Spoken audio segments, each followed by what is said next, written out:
Assalamu alaikum. Today's topic is Zoom. First of all, let's have a quick look on what are the features of Zoom. Zoom is actually the one-stop solution for online conferencing, sessions, seminars, webinars, and meetings, sessions. There are many things that we can do with Zoom, and mostly people are going for Zoom because it is very user friendly and people can easily use it.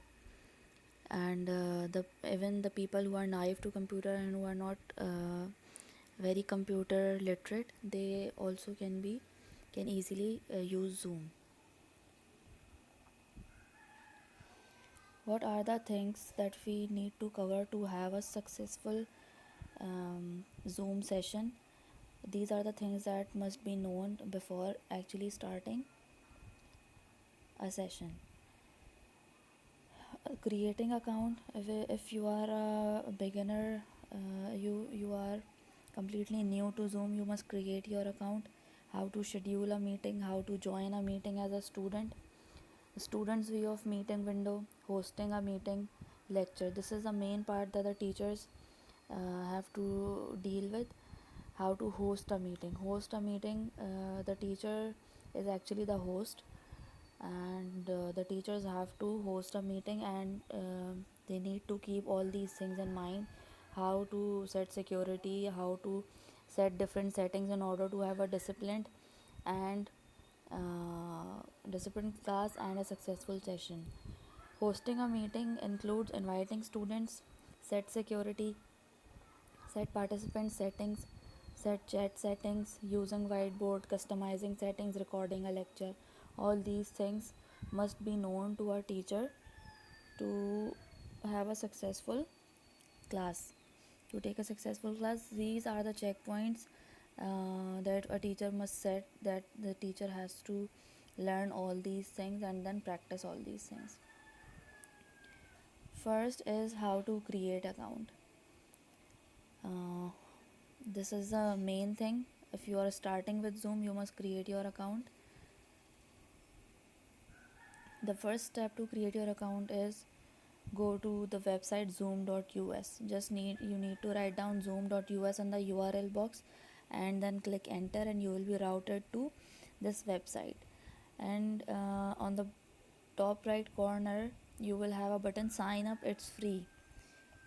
As you can see here, you must click on it to proceed with account creation. In second step, you will be asked to confirm your date of birth. So you must enter the date of birth. It is just a check to verify that you are of the suitable age, because Zoom is allowed to only those people who lie in a certain range of their ages. So you must enter the age here and then continue. Enter your email address, whatever email address that you are using, you should write down here, and keep this thing in your mind that if you are writing an email address, that email box should be accessible to you. If you have forgotten the password, or if you are no longer using the email address, just leave it and create a new one.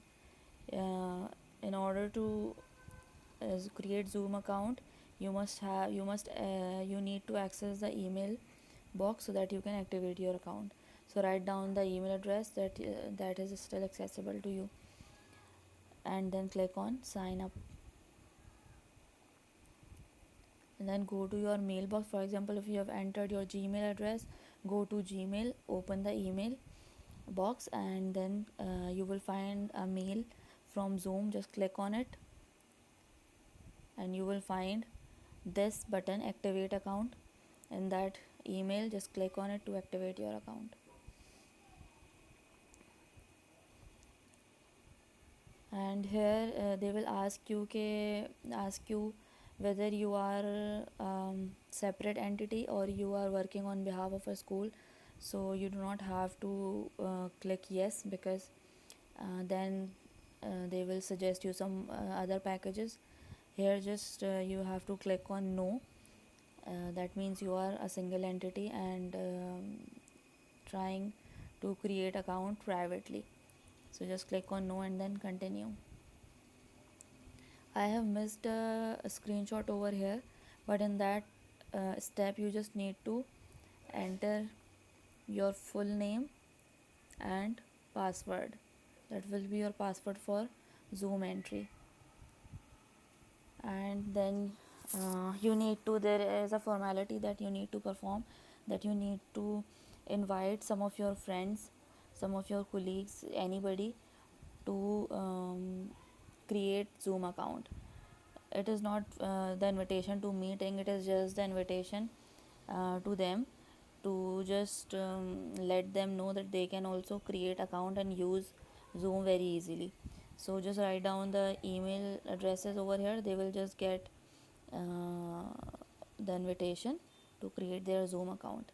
And then click on I am not a robot and click on invite. Now here your account has been created. Here you will have two options. This account info process is done, this invite colleague is done, and now here this is the third step of test meeting. So you can start a test meeting over here, or you can just go to my account to just see your all the details of your account, what is the URL, what is the meeting ID and password. All the details can be found here on this my account button. Just click on it and have a look on your account details. From here later on you will have three options: schedule a meeting, join a meeting, and host a meeting. So these three options will be covered in the next video, so that the size of the video does not get too long. Thank you.